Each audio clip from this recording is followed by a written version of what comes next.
Why do we wake up each day and pretend the world makes sense? Why chase love, success, or even happiness if, in the end, everything disappears? These weren't just midnight thoughts for Friedrich Nietzsche. They were the foundation of his entire life.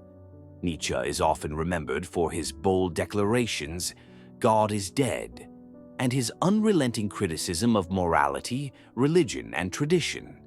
But behind that fierce intellect was a man wrestling with profound loneliness, excruciating illness, and a haunting sense that nothing at all, truly mattered.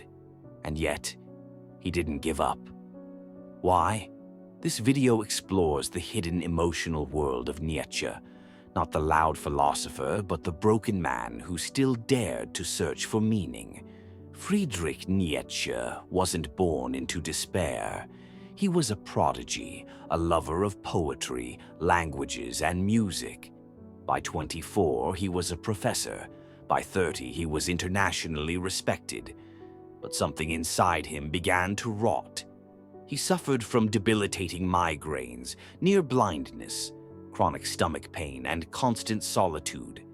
His health collapsed, his friends abandoned him, and by 44 he'd have a complete mental breakdown, found wandering the streets in a psychotic trance. From the outside, Nietzsche looked like a man losing everything, but inside something else was happening. As his body failed, his mind burned even brighter, questioning every human assumption. Why do we believe in truth? Why do we cling to morality? Why are we so afraid of death, yet live as though we're already dead? He wrote from a place most people are terrified to visit, the edge of meaninglessness.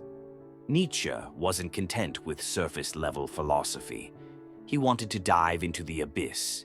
He believed that most people sleepwalk through life, distracted by religion, comfort, or shallow entertainment. He called this the herd mentality, a kind of spiritual anesthesia. We lie to ourselves just to keep going.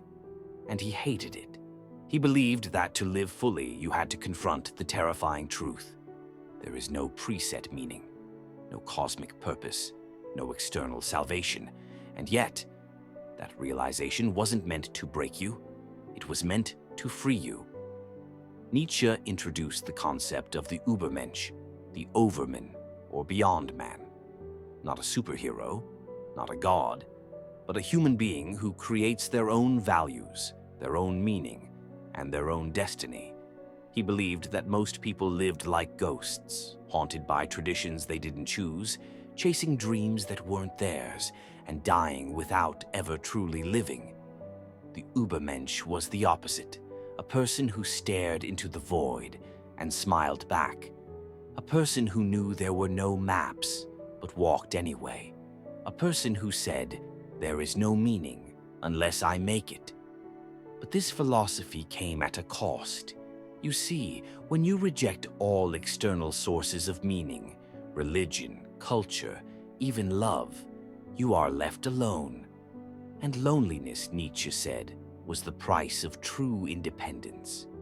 In one of his most powerful metaphors, he describes life as a tightrope walker, suspended between the animal and the overman.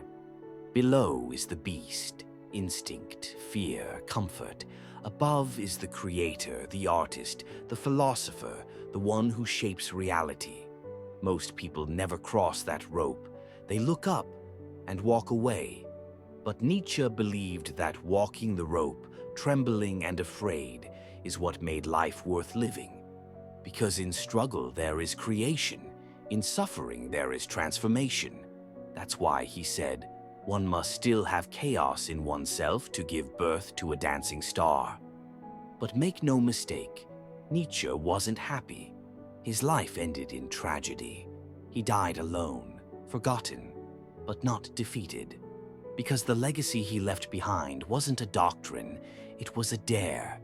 He dared us to abandon the comfortable lies and ask, what if you're not here to be saved, but to become?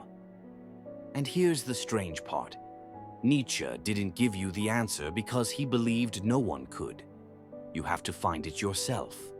Through art, through love, through pain, by facing your shadows, by creating your light. In his book, Thus Spoke Zarathustra, he tells a parable about a man who descends from the mountains to teach people how to live freely. But no one listens.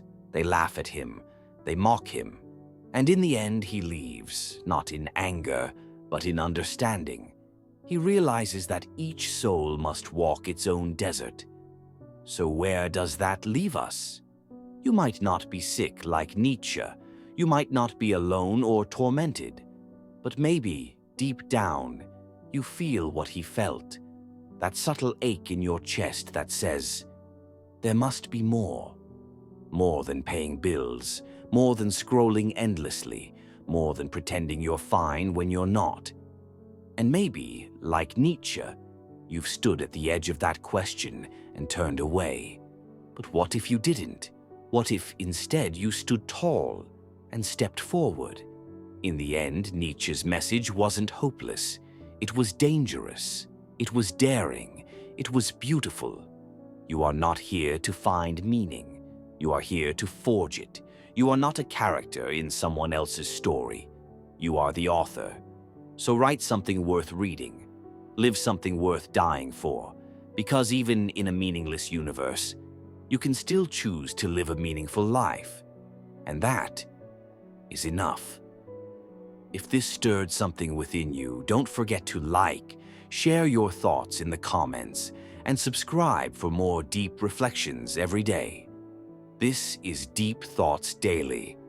Thank you for watching, and keep thinking deeper.